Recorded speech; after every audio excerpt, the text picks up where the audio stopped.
پێچەوانەی ئەوەی کە ڕژێمی ئێران و بەرەی مقاومە لە عێراق بانگەشەیان بۆ دەکرد. ئێران بە 2 درۆن هێرشی کردە سەر گوندی زەرگەزەوی لە پارێزگای هەولێر. یەکێک لە درۆنەکان بەرماڵی موسا ئەنوەر کەوت. لە ئەنجامدا خۆی و هاوسەرەکەی موژدە ئەسعەد گیانیان لەدەستدا.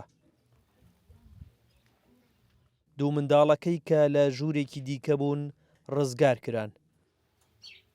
ئەوەندە نێزیک بەوەندە نەوی بوو گوتم تەواوە لە دەماشای سەختمە کرد گوتم ئەوە لێیدا تەواو ینی بەخۆم لە گیانی خۆم ترسام بەس کە دەنجی تەقینەوەکەی هاتینە دەرێ تەماشام کرد ماری شەهید موسای بوو بەخۆ بە خێزانی لە غورفەی پاش بووە لەوێ شەهید کرایە بەخۆشی لە حەمام لە پێش دەرکە حەمام یعنی بینی غورفەی نەوم و حەمامی لەوێ کەتیە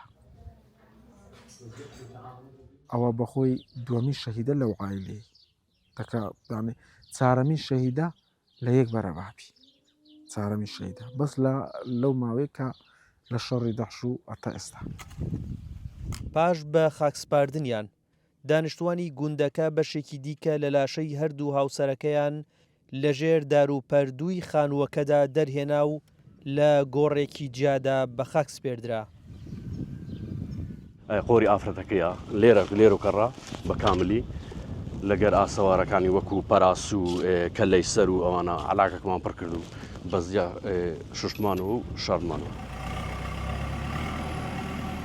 بووکەڵە و نەعلەکانی مەلین و دلین دوو کچەکەی موسا لە نێو خانووەکەدا بڵاو بوونەتەوە. هێرشەکانی ڕژێمی ئێران لێرەدا سۆزی دایک و باوکایەتی لە 2 منداڵ وەرگرتەوە. کونسوڵی ڕژێمی ئێران لە سلێمانی ڕایگەیاند کە ئەوان و گروپەکانی بەری مقاومەش شوێنێک ناکەنە ئامانج ئەگەر هێزەکانی ئەمریکا و بەرژەوەندیەکانی ئەوانی تێدا نەبێت. بەڵام ئەوەی لە دیمەنەکەدا دیارە پێچەوانەیە. بەهۆی هێرشی کوێرانەی ئێران و گروپەکانی بەری مقاومەوە هیچ ناوچەیەک لە کوردستان بە پارێزراوی نەماوەتەوە.